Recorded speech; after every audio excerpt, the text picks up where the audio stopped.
Hello, good morning. This is Diecast Looney, and I hope you're all doing well on this Tuesday morning. Excuse me, dry throat.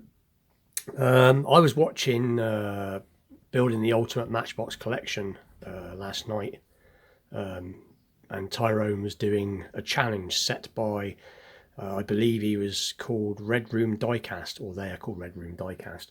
I've never heard of it before, and I've had a quick look, and it's actually a very good channel. I will leave the name in a bit on the bottom of the screen so you can go and check out his channel. But anyway, Tyrone was doing, like I said, convertible challenge that was set by Red Room Diecast. So I thought I'd have a quick go and do my interpretation of it and show some mainly budget cars, mainly mainline cars. I've got a couple of convertibles that are in premium, but I've recently shown them, so hence why I'm not showing them. But anyway, I've got a selection, and I've got one at the end which is a little bit different. So anyway, this is my interpretation of the convertible challenge. So anyway, so the first car we're going to look at is actually my partner's car. This is my girlfriend's car. It's a Mercedes, and I'm not sure what Mercedes it is, so I have to have a quick look. But it is let's have a look, Mercedes-Benz 500 SL convertible. Now this is a Hot Wheels from the 90s, and this was hers when she was a little girl, and it's lasted all these years. And my girlfriend's a big car fanatic like I am, so but a lot of her toy cars went to our kids, but this is the only one that she still has in her possession, or I have now, that's survived. So I thought I'd show that because it hasn't ever been shown before. But it's got the headlights are part of the windscreen. But like I said, so this car is reasonably old. I think it's early 90s. I haven't really looked it up. And I believe it came as part of a set. I think it was part of a petrol station set. I'm not quite sure. But has a metal base. But yeah, so that's the first car. And the second car I've recently just got. This is I believe it's a Cadillac Eldorado. It's one of the new Matchbox. It was in a 5-pack that I recently done. No, it's not. That's a lie. It was in the Cadillac's series. But I just thought I'd show it again because I like it so much.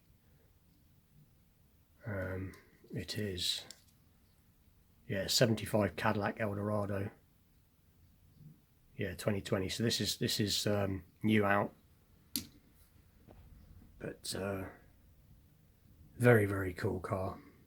I'm going to whiz through them a little bit quick because there's quite a few here.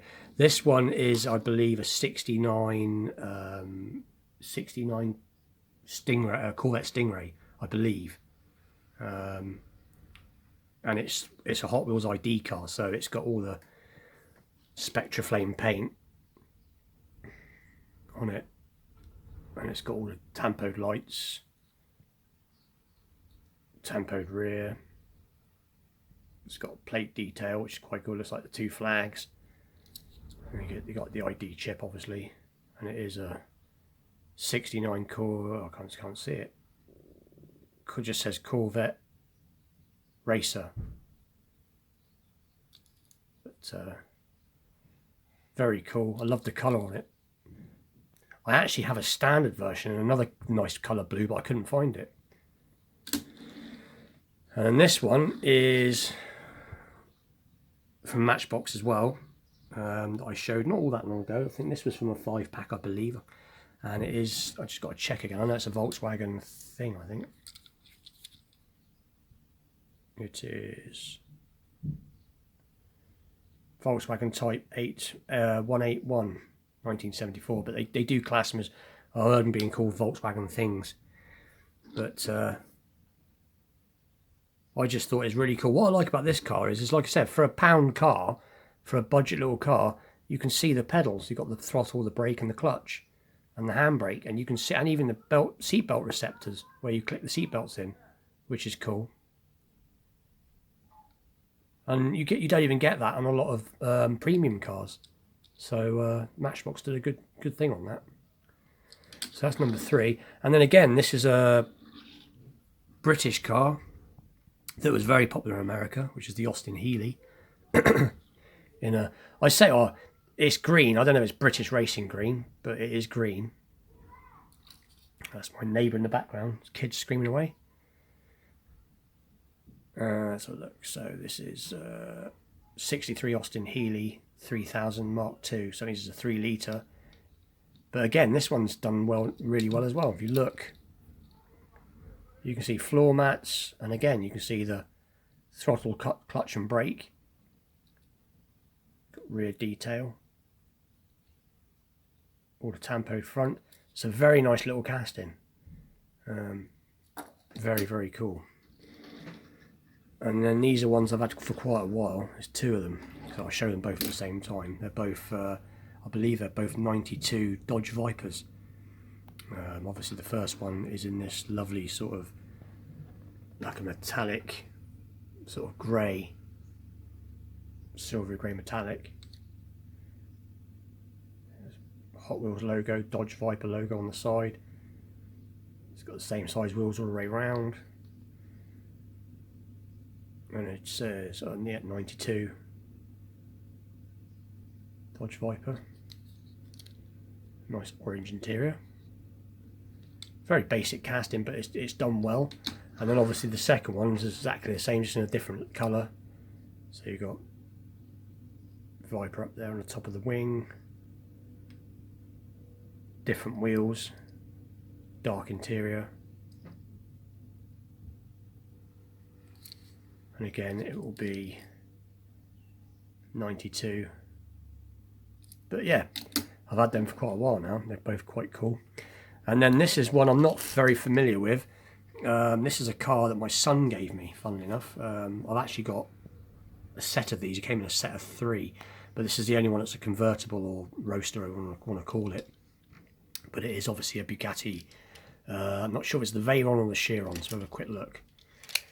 It is Veyron, Bugatti Veyron. It's in 1/64 scale.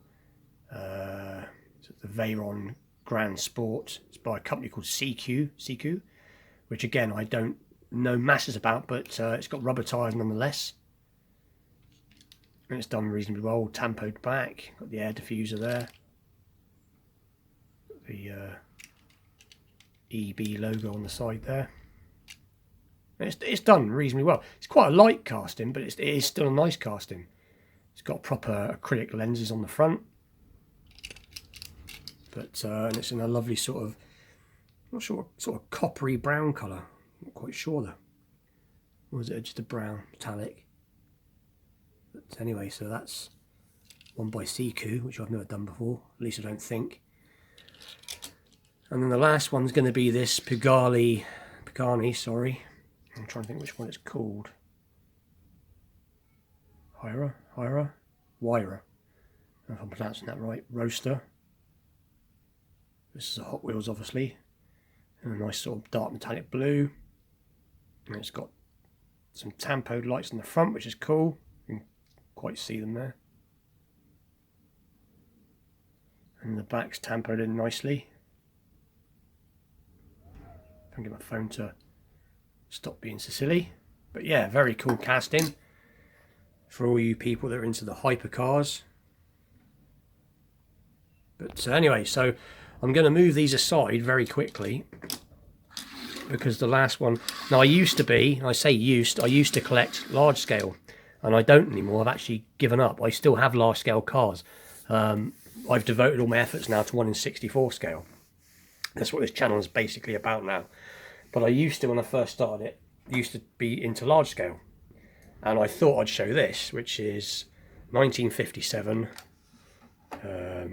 Ford Fairlane 500 Skyliner. It's a bit of a mouthful. In this lovely two-tone white and red. And the reason I bought this quite some years ago now was because at the time I was a bit of a Lost Boys nut. I like the film Lost Boys. And I bought this because it's exactly the same car as in the Lost Boys, if you know what the film is. The Grandad drives. The difference is it's a different colour. His was white and blue. You can get a white and blue one, but I didn't manage to get one. But this has a retractable roof, so I'll see if I can do it with one hand, but I might have to pause. But let's give it a little bit of bonnet detail first. Hang on 2 secs. Let's see if I can get this bonnet open. Which way is it open again? It's been so long since I've tried to open a car. No, that's the back end. No. Right, can I do it? No. Right, I'll do that in a minute. Let's just try and do the roof. So the roof, it unclips here. Right, can I do this?